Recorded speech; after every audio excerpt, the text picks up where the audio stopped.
जहां कुछ टाइम पहले ये शहर रेत का मैदान और मछुआरों का एक गांव कहलाता था, आज वही रेत के इस मैदान में क्या कुछ नहीं है। अपनी 40 इयर्स की जर्नी में ये शहर इतना डेवलप्ड हुआ है कि आज यहाँ पर world tallest building, 7 star hotel, man made island और फ्यूचर म्यूजियम से लेकर मॉल्स तक ये सारी लग्जरी प्लेसेस आपको यूनाइटेड अरब एमिरेट्स के एक शहर दुबई में मिलेंगी। आखिर कैसे बना दुबई गल्फ कंट्रीज का इतना पॉपुलर शहर, आइए जानते हैं इस वीडियो में।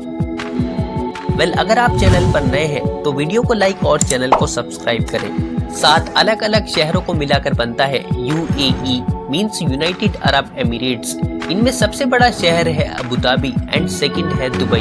मखदूम बिन बूटी, इनको द फाउंडर ऑफ दुबई कहा जाता है क्योंकि इन्होंने दुबई को ईयर 1833 में अबू धाबी से आजादी दिलाकर एक अलग शहर बनाया जिसे आज दुबई कहा जाता है। दुबई इंडिपेंडेंट होने के बाद भी इकोनॉमिकल काफी पुअर था क्योंकि यहाँ के सिटीजन्स फिशिंग और पर्ल हार्वेस्टिंग का काम किया करते थे। फिशिंग और पर्ल हार्वेस्टिंग के इस काम में प्रॉफिट मार्जिन काफी कम होता था। इनफैक्ट दुबई की नेबरिंग कंट्रीज क्रूड ऑयल को बेचकर अपनी कंट्री की इकोनॉमी को तेजी से बूस्ट कर रही थी। वहीं दूसरी तरफ बिजनेस में प्रॉफिट मार्जिन कम होने की वजह से दुबई को ये सारी प्रॉब्लम्स और क्राइसिस सहने पड़ते थे। बट दुबई की ये प्रॉब्लम जल्द ही सॉल्व होने वाली थी। देन ईयर 1958, ये वो दौर था जब दुबई को एक पावरफुल रूलर मिला। इनका नाम शेख राशिद बिन सईद अल मखदूम था, जो मखदूम डायनेस्टी से बिलोंग करते थे। दुबई का रूलर बनने के बाद शेख राशिद यूरोपियन कंट्रीज को एक्सप्लोर करने लगे। इनकी सोच बाकी रूलर से काफी अलग थी। ये चाहते थे कि दुबई को अगर इकोनॉमिकल स्ट्रॉन्ग बनाना है तो इसके इंफ्रास्ट्रक्चर डेवलपमेंट, ट्रांसपोर्टेशन और बाकी बिजनेस पर फोकस करना चाहिए। इनफैक्ट दुबई के लिए सबसे इम्पोर्टेंट प्लेस थी दुबई ग्रीक। बेसिकली ये ग्रीक दुबई के लिए एक स्ट्रेटेजिक लोकेशन थी क्योंकि दुबई पर्शियन गल्फ में होने की वजह से कुछ गल्फ कंट्रीज को इस सी रूट के थ्रू कनेक्ट करता है।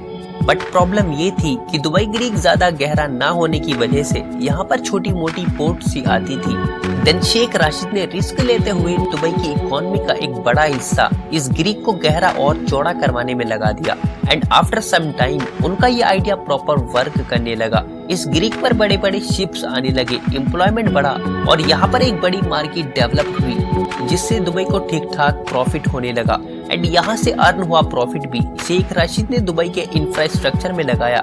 बड़ी बड़ी बिल्डिंग्स बनाई, ऑफिसेज बनाए ताकि फॉरेन कंट्रीज के लोग दुबई में बिजनेस करने आए। और हुआ भी कुछ ऐसा ही क्योंकि दुबई टैक्स फ्री होने की वजह से बड़े बड़े बिजनेसमैन और मिलियनर्स दुबई में बिजनेस करना चाहते थे।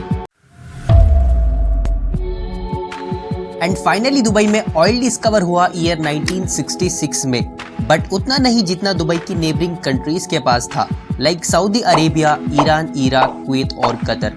बेसिकली इन कंट्रीज के कंपैरिजन में दुबई के पास क्रूड ऑयल के रिजर्व्स भले ही कम थे, बट दुबई को एक अपॉर्चुनिटी और मिली अपने रेवेन्यू को इंक्रीज करने की। इतने कम समय में शेख राशिद ने दुबई को फिशिंग इंडस्ट्री से एक लग्जरी और मॉडर्न टाउन में कन्वर्ट किया।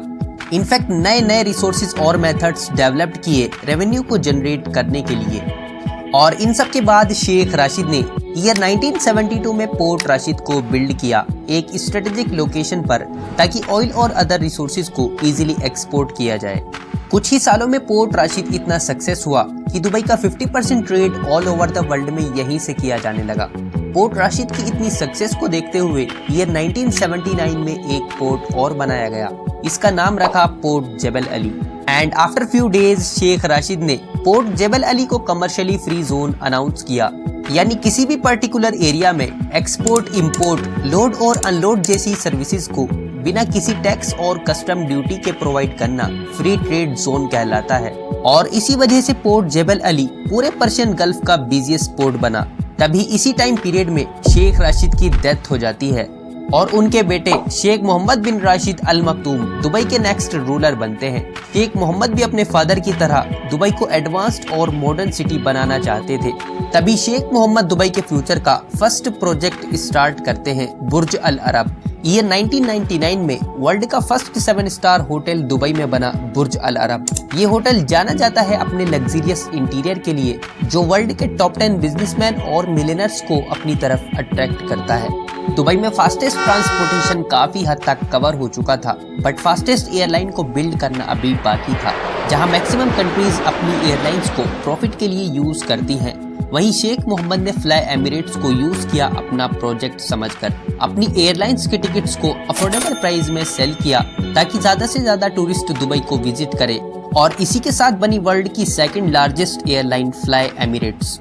शेख मोहम्मद ने अपने फादर के ड्रीम को पूरा करने के लिए दुबई को इस लेवल पर डेवलप किया कि आज Dubai third most travel city in the world बन चुका है। और दुबई के डेवलप को लार्ज स्केल पर स्टार्ट किया, जैसे hi-tech roads, buildings, trade centre, global hub, global destination और स्मार्ट पुलिस स्टेशन।